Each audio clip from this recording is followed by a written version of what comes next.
Добрый день, уважаемые коллеги, дамы и господа. Сегодня мы подводим итоги года и планы на будущее в сфере образования. И сегодня у нас проходит пресс-конференция министра образования и науки Южной Осетии Аслана Давидовича Лулаева.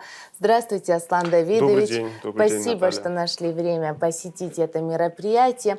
Сегодня мы поговорим о ключевых нововведениях в общеобразовательную систему. Основное внимание мы уделим обновлениям в общеобразовательной системе, включая введение новых методик, технологий обучения.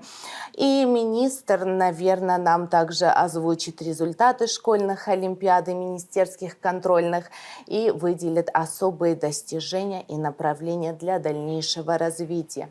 И, наверное, мы поговорим сначала об итогах первого полугодия. Аслан Давидович, подведите, пожалуйста, итоги текущего учебного года и какие основные успехи и трудности вы бы выделили. Добрый день, Наталья. Добрый день, коллеги. Спасибо, что пригласили. Я бы хотел начать с того, что учебный год, он не окончен, в отличие от финансового года. У нас закрывается вторая четверть. Представить полную информацию исчерпывающую, к сожалению, на данный момент не имею возможности, но мы можем подвести промежуточные итоги по академической успеваемости, по качеству знаний. Хотел бы отметить, что четверть, не знаю, показатель или нет, уменьшилась на 1%. Да, это как бы отсутствие двоек, я поясню. А качество знаний – это условно четверки и пятерки. У нас по результатам первой четверти увеличились на 5%, конечно, что не может не радовать. Вы правильно отметили, у нас проходят на данный момент все еще олимпиады. У нас завершился городской тур олимпиад. Я бы хотел отметить, что олимпиады у нас проводятся по 9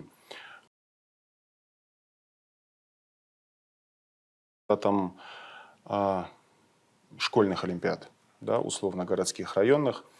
У нас информация, условно, следующая. Всего у нас участников по олимпиадам в городском туре и республиканских 317 человек по 9 предметам. Если в прошлом году у нас призерами и победителями олимпиад всех вместе было 87,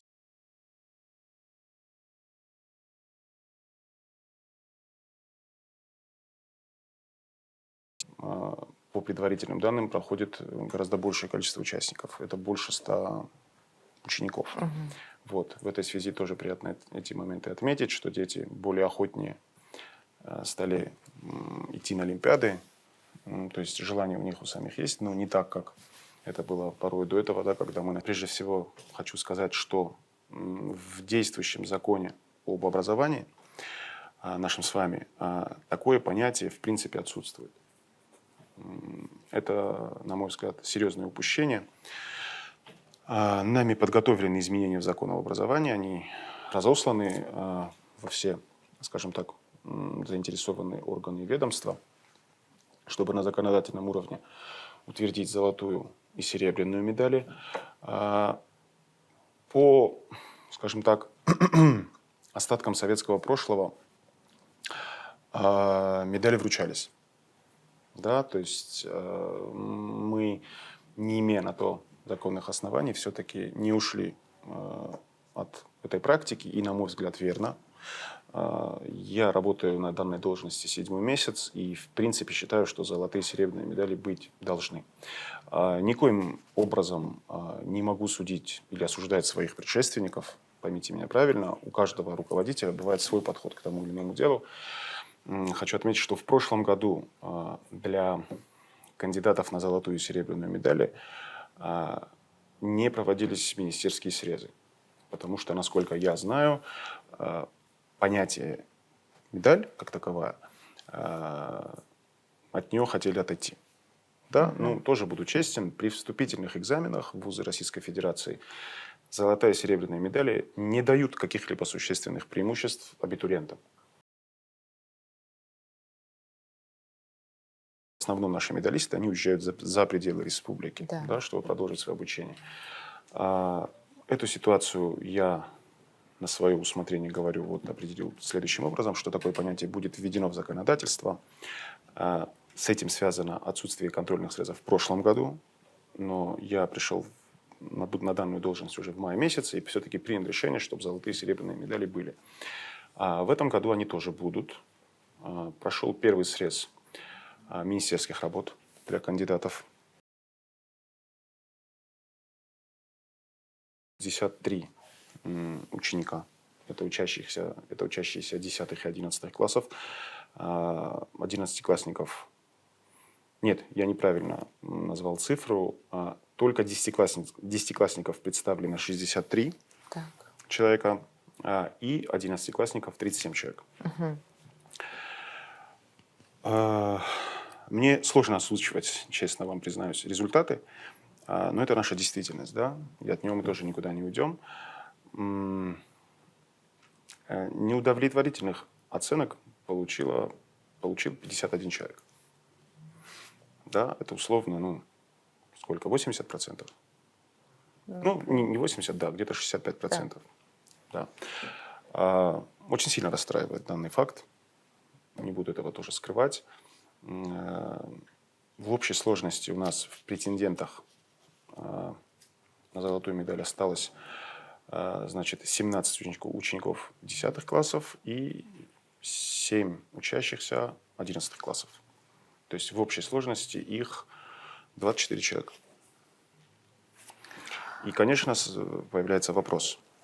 То есть по какой причине человек, который идет на пятерки в течение 10 лет, в результате министерских срезов получает неудовлетворительные оценки. Чтобы вы понимали, даже наличие тройки дает возможность перейти условно во второй тур.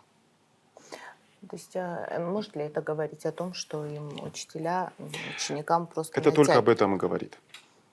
Это только об этом и говорит. Другого выхода здесь, его быть не может. Мы очень душевно пообщались с нашими руководителями общеобразовательных организаций по этому вопросу. И со своей стороны я обещал вернуться к этому моменту. И я к нему вернусь, конечно же, после, условно скажем, новогодних каникул. Мы каждый индивидуальный случай будем разбирать. Потому что, когда мы с вами идем, в кавычках, навстречу нашим учащимся, возникают вот такие моменты. Да, что как так, мой ребенок круглый отличник, а вдруг в результате среза он получил неудовлетворительную оценку. Мы с вами начинаем искать виновных. Это человеческая логика такая, это не я придумал. И в этой связи я все-таки считаю, что прозрачность выставления оценок, она непременна. Это наша с вами необходимость. Потому что дальше эти дети все равно перейдут во взрослую жизнь, им самим принимать решения.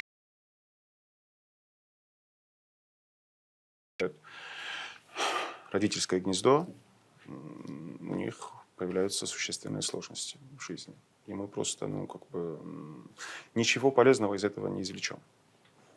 Хорошо, но может же быть и так, что в конце до концов учащиеся школ могут подумать, а какие преимущества нам дает эта медаль. Вот можете озвучить, какие преимущества? Преимущества, если наши с вами абитуриенты будут поступать в наш государственный вуз, то преференции однозначно есть. Конечно, они присутствуют. А если абитуриенты поступают в российские учебные заведения, если они сдают единый государственный экзамен, у них есть эта возможность, мы им даем такую возможность, то условно при получении итоговых баллов единого государственного экзамена золотая медаль, если я не ошибаюсь, добавляет 5 баллов. Это стандарт, утвержден. То есть, если брать условный проходной балл для зачисления в вуз, то 5 баллов не играют существенную роль.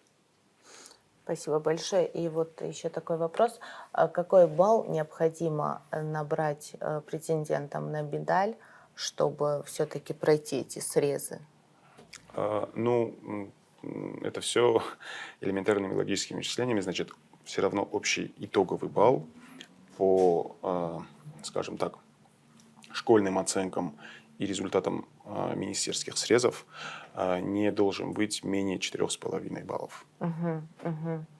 Спасибо большое.